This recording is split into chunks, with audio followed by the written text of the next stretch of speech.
And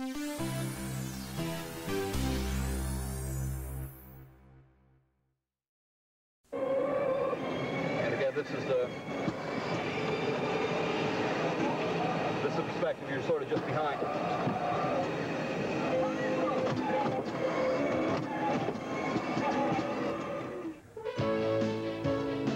Now, from the ATV News Center at every city and town in the Maritimes, this is the ATV Evening News, live at 5.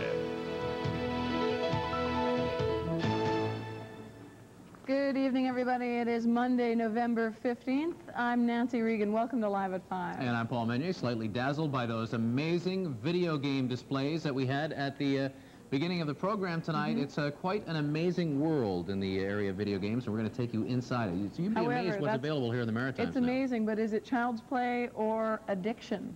That's the question. Hope you had a good weekend, everybody. A lot of people in the Maritimes would say that they did not have a good weekend. For police and property owners in one part of our region, in fact, it was a troubling weekend.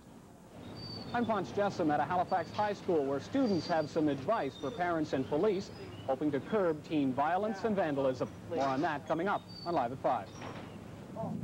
Also ahead tonight, a parent's nightmare, runaway children, and the possible flaws in the laws designed to protect them. Later on Live at 5, one family's story. She brings the goddamn food up, then she sings the time it's so And his dangerous tour has been canceled, and this hour, some strange and bizarre developments in the Michael Jackson saga. We will have the latest from his lawyer in Los Angeles later tonight on Live at 5. It's all coming up on the Monday edition. First, let's check in with Steve Murphy, who's working on the ATV Evening News at 6. What's up, Steve? Okay, Paul, afternoon, everybody. Tonight on the ATV Evening News, when smaller really is better. Thousands of civil servants in Nova Scotia are going to be offered early retirement packages. The Liberal government's hoping to shave millions from the budget. Who gets what tonight at 6 o'clock? Also, on the jobs front, unemployed tradespeople scratching their heads wondering why a government that promised to create jobs won't allow a project at this refinery that would probably put about 1,000 people back to work. What cost jobs? Tonight on the ATV Evening News at 6 o'clock. And also tonight, a convicted killer takes the stand on his own behalf today, saying booze and drugs are behind him now and that he should be let out of prison early. He's served 15 years of a 20-year sentence. The story is coming up. Right now, it's time for our first fast look at the maritime weather forecast. Richard Zarowski in the Weather Center tonight. Richard? Thanks a lot, Steve. What we're looking at is a disturbance moving through the maritime regions. As it moves through, we can expect to see showers, in some cases rain and fog, but that will be changing. We're looking at wind, clearing skies, cooler temperatures, and tomorrow, Steve, some sunshine coming up in the forecast I'm working on for the Live at 5 broadcast. Okay, and we will have Richard's weather for you at 5:30. Then at 6 o'clock, all the day's top stories, including money that really does grow on trees. Can you cash in? It's a $40 million boost to the maritime economy, and hey, a welcome boost for people just managing to get by this winter as well. Money grows on trees. Deck the halls with boughs of profits. Tonight at 6 o'clock, right after Live at 5 with Nancy and Paul. Back to you guys. Thank you, Steve. And first at 5 tonight, unruly and destructive youth, angry property owners, and hamstrung law enforcement officials. It all adds up to a lot of frustration. Is the Young Offenders Act a strong enough deterrent to maritime youngsters who might be contemplating breaking the law? Many say it isn't. But now some maritimers who are fed up are fighting back. First, the latest incidents. Halifax police are investigating incidents of teen violence and vandalism over the weekend. Police were busy both Friday and Saturday nights as teens fought, broke windows, and even overturned a parked car. ATV's Ponce Jessom has been looking into the incidents and joins us now. Ponce. Nancy, the weekend incidents here in Halifax were isolated. That is, they were different groups of teenagers in different parts of the city. But there may be a connection. According to some high school students we spoke with today, the outbreaks are actually a symptom of a bigger problem. Friday night, 2 youths were hospitalized after a running fight in this West End neighborhood. The fight involved a large crowd of young people and started after a bike was thrown through a window. Teens who witnessed the trouble and do not want to be identified say violence here has become common. It's an ongoing, consistent thing. It seems like it's getting worse all the time. I think it's just a big power struggle between people from outside of this area and people inside this area. On Saturday, a Clayton Park neighborhood was vandalized by up to 50 teens who broke windows and overturned a parked car. One area resident says she sees teens fighting and harassing motorists here every week. And when the people confront them, they're not as scared. They won't back down. Like, they know they're underage and you can't touch them. Municipal politicians say some kind of teen center may be needed to keep kids from roaming the streets and getting into trouble. Students here at Halifax West High School say the weekend occurrences were not planned.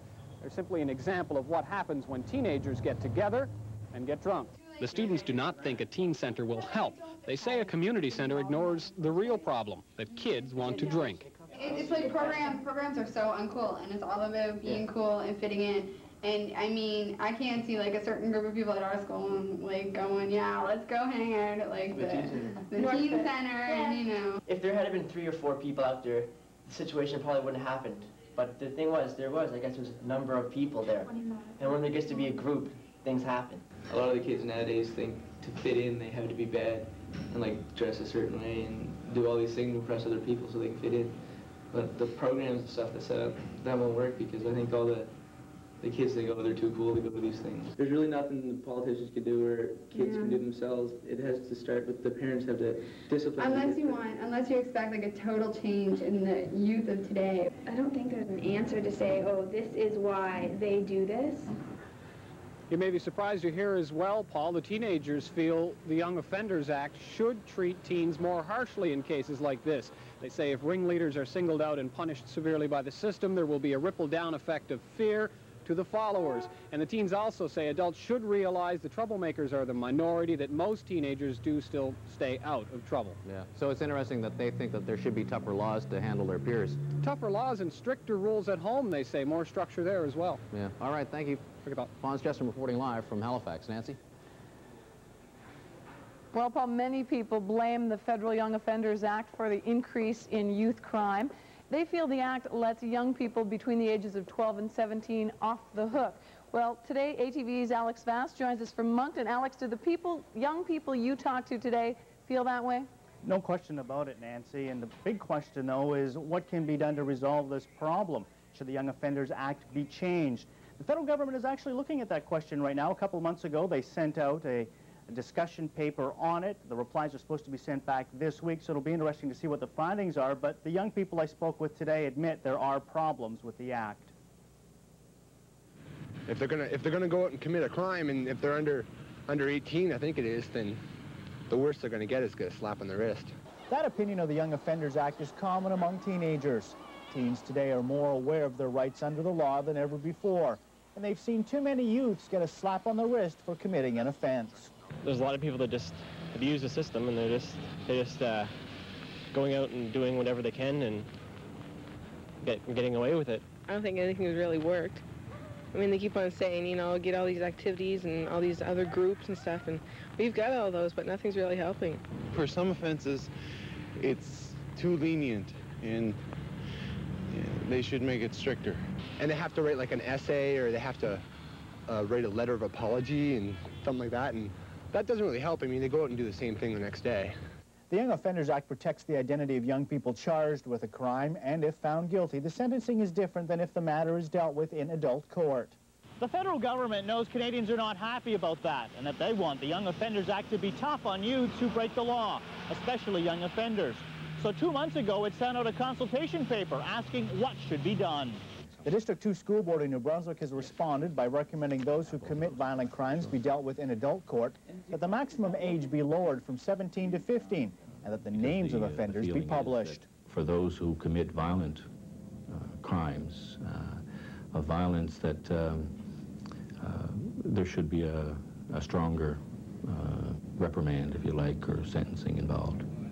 While the changes to the Young Offenders Act may be enough to deter crimes by youth, the federal government is admitting, hey, that may not be enough. We may have to do more. And the District 2 School Board is suggesting that, hey, you may need to pour in some money into better rehabilitation. Nancy?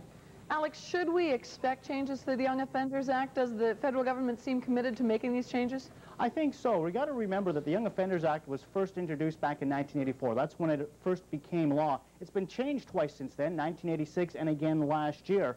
So with the federal government putting out this position paper or asking for some comments on what changes should be made, I think they're pretty serious in doing something. They're responding to public outcry, I guess. All right. Thank you, Alex. ATV's Alex Vass in Moncton tonight. Paul. Nancy, there could be another approach to this problem. Police, insurance companies, and lawyers are watching very closely a court case in Nova Scotia. A man from Cow Bay is suing the parents of two 11-year-old boys. The kids confessed to vandalizing cars in his salvage yard.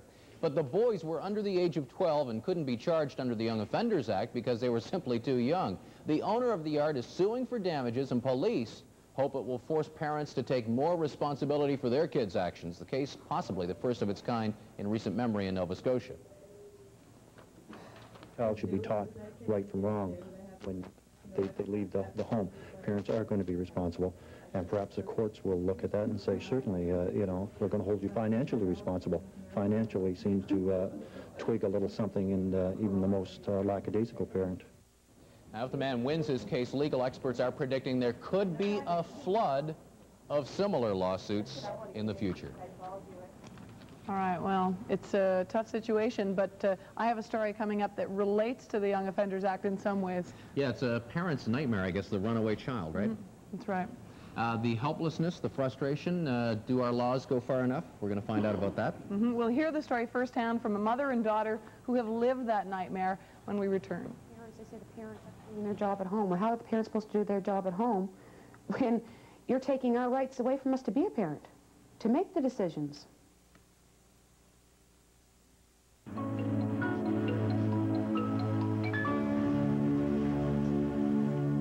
The cupboards aren't completely bare, but food banks throughout the Maritimes are facing very heavy demands this year as layoffs and economic uncertainty force more families to look for help putting food on the table. Folks at the Upper Room Food Bank in Charlottetown are hoping to stay ahead of the demand with the help of a food drive tonight. Canvassers will be out between 6 and 9 o'clock in the Charlottetown area, so keep an eye out for them, and when you hear that doorbell, maybe have something on hand. Grab a can of non-perishable food. That's right. Well, what would you do if your child ran away from home, perhaps after a dispute over rules or something like that? Well, you might call the police and have your child brought home, right? Wrong. It's not nearly that simple, as it turns out. As the saying goes, kids are people too, and children do have rights, rights that are meant to protect them. But do these rights sometimes give young children too much power? Tonight we meet a Maritime mother and daughter who say yes to that question because of what they've learned firsthand in the past 2 years of their lives. They agreed to talk to us on the condition their identities be concealed. I think it should be changed because it took over me. I knew that my parents couldn't do anything.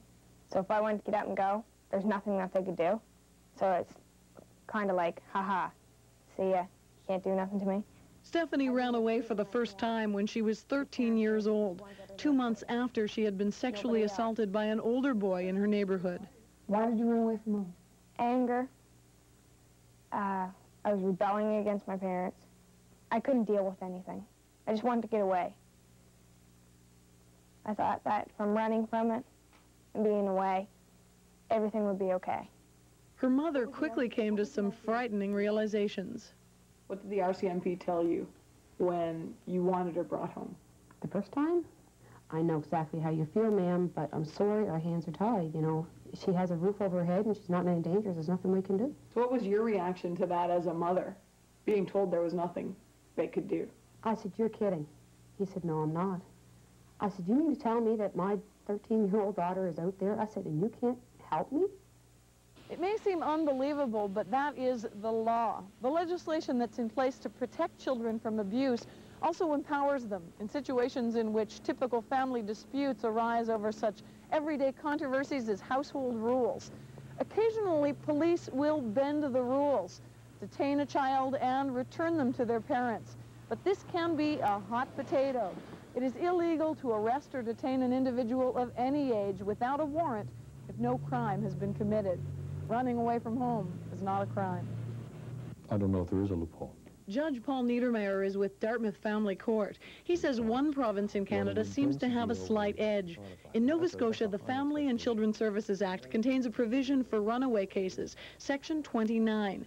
In a case in which a child has run away, it says if a parent or guardian can show that the runaway child is in danger or their health is at risk, then the court can intervene in order to return the child to the parent or guardian.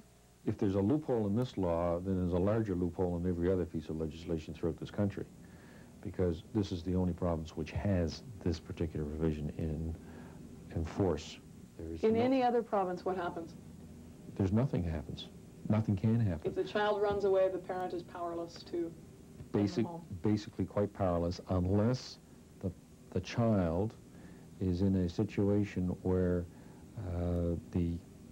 there are some child protection concerns of such a serious nature that the agency will step in and commence an application of its own. Barry McFarland works with Children's Aid, and when it comes to situations like runaways, he's on the front line. He is much less reluctant to denounce what he feels is a loophole. Agencies such as this one are restricted in what they're able to do. Parents are restricted in what they're able to do. All of us are restricted in the interest of protecting the rights of the young person. And but are we just protecting the rights? Are we also endangering them in some ways? What about their best interest? And who answers that question? So if the law didn't bring Stephanie home, what did? My family. I missed them. My little sister. She means more to me than anything. What advice would you give to kids out there, young teenagers, who have either run away or are thinking about running away from home? It's not worth it. You hurt too many people. You lose a lot. Your home is the best place to be. Not with strangers, out on the streets, having your freedom that you want. Your parents are the ones that are there for you. They'll never turn their back on you. Stephanie's mom, Judy, is a true example of that. She's spent the past 2 years fighting the system, persevering against the odds. I'm not going to let anger control my life the way it did her after the assault. I can't. I have too much responsibility to her, to my other daughter, to my husband, and anger gets you nowhere. The only thing I am angry about now is I want these laws changed. That's it. I just want them changed. Give me back my rights. Quite a story. Have you talked to other parents who've had similar experiences? I've talked to a couple other mothers in particular, and I think that's what drove me to do the story. There are a lot of people out there who feel very strongly about this because they've gone through situations where their kids ran away and they realized just how helpless they were to protect them when they were out of their home. It's a difficult situation because certainly you want to protect kids who are in abusive situations at home. But at the same point, at the same you don't time, want kids taking advantage of this. Judge Niedermayer actually said an interesting thing. He said, parenting is not a right, it's a role. So if you think of it that way, children have more rights than parents in some ways. People have different thoughts, as you saw. Yeah. All right, thanks, Nancy. Well, lots more still to come tonight, including Yvonne Colbert on your side. But next, one of Hollywood's most sought-after leading ladies makes a commitment. We'll tell you all about it when we return. Can I start writing you little notes? I don't respond to little notes. Don't start writing me notes. What about presents? What if I start giving you presents? I mean, would that help? You can afford that? No, I'm saying little. Yeah, I don't like presents.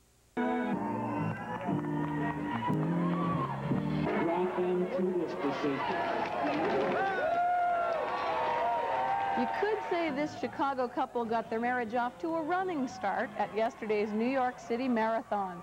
The two tied the knot while running in the 26-mile race. Symbolically enough, the brief ceremony took place at the marathon's 8-mile mark, where the men's and women's courses merged.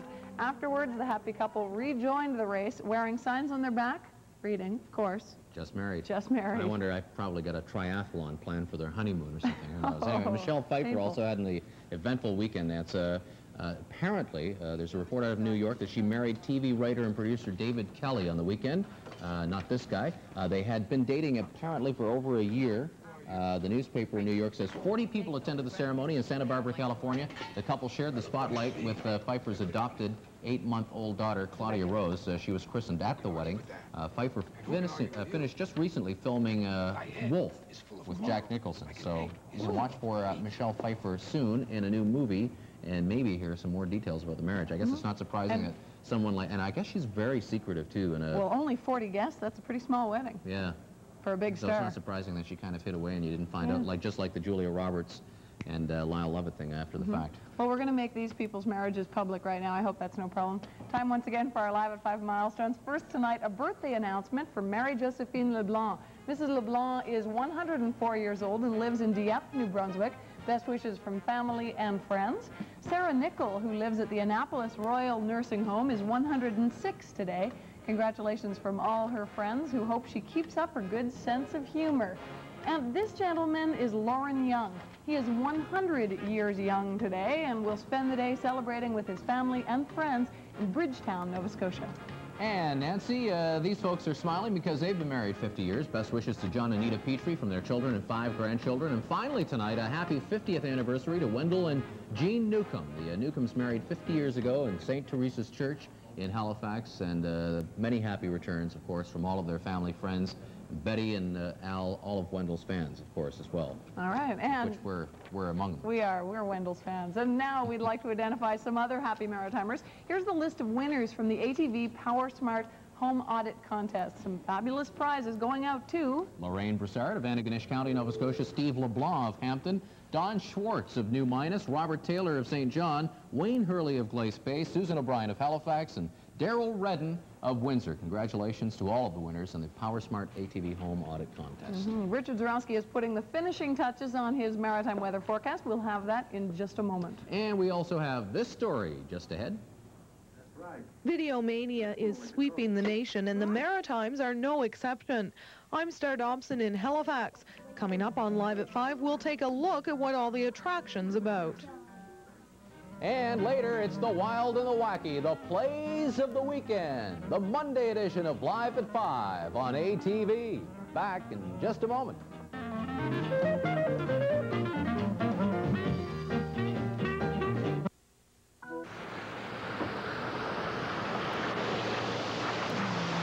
Well, the Christmas decorations are up in Newcastle, and the snow came down this afternoon, giving it a little Christmas feeling in November. Today's snow mixed with rain made for some slippery driving and walking conditions, but let's face it, it's that time when all Maritimers will have to cope with winter conditions, like it or not. Well, before long. Sorry about that. Sorry. Yuck. And you know, those pictures remind me, earlier today I saw some pictures of snow in Southern California. I meant to mention it to Richard Zarowski. Oh, that makes me feel better. As usual, he was running around and I just couldn't get his attention. But now we've got him cornered at the ATV weather board. Did you hear about the snow in Southern California, Richard? What do you have to say about that, I think it was up in the mountain range. You're absolutely right. It was in the highlands of California. It looks as though they're getting their skiing snow. Down to the south of the temperature in Los Angeles today was up to 26 degrees. Not much chance of getting any snow there. But as far as our weather picture goes, you can see a couple of low-pressure disturbances moving through, and they're moving through rather rapidly. We've got one over the Maritime regions, another one over the Great Lakes region, and in between we have an area of high pressure. That's going to be changing the weather over the next few hours. The low's up here, another one down here, and of course we're looking at that southwesterly flow, and that's been keeping the temperatures up, with the exception of northern areas of the map where they are down close to the freezing map. So Newcastle, Dalhousie, Bathurst, Charlotte, those areas wound up getting some snow and temperatures that topped out around the freezing mark. So you see there's a likelihood of getting some accumulation there. Temperatures anywhere from the freezing mark to the north to around 10 degrees. Yarmouth, Barrington Passage area looked like they had the warmest temperatures. Out to the east, 2 to 4 degrees. Also some snow mixed in with some of the precipitation. For tonight, whatever it is going to get moving out to the east. That snow mixed with rain. Temperatures are going to fall in the wake of this disturbance moving through. There's a bit of a cold front in this.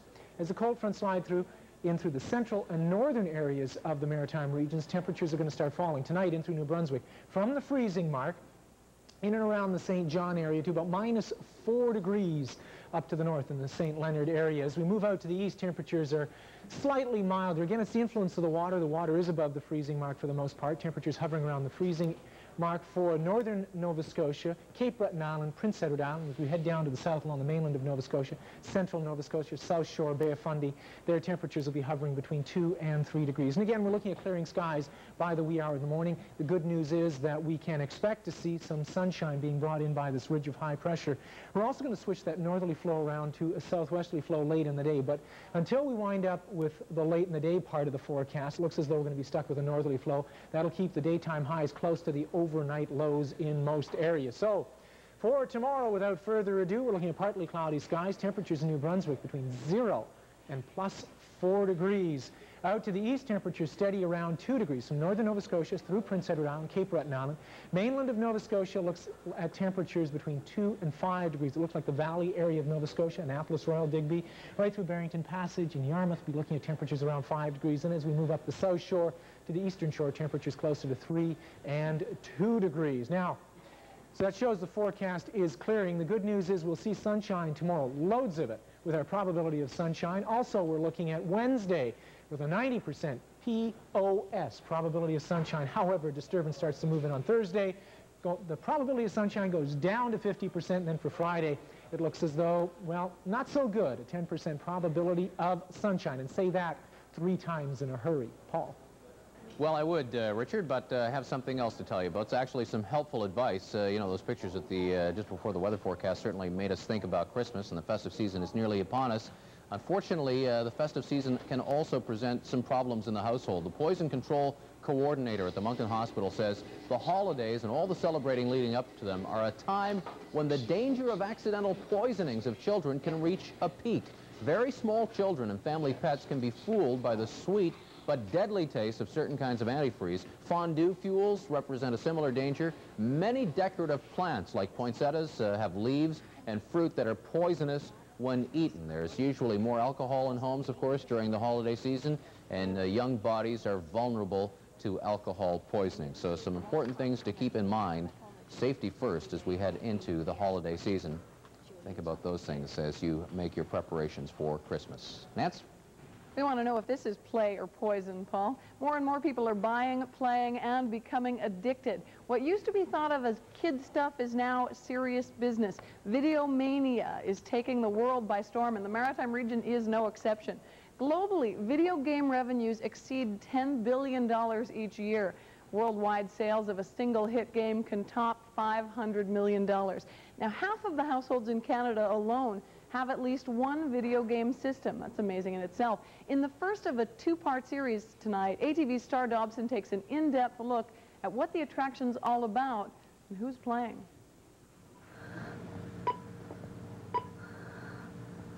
Remember when video games first came out? Pretty boring, really. Well, what a difference 15 years makes. Ignition on 3. Ready? 3!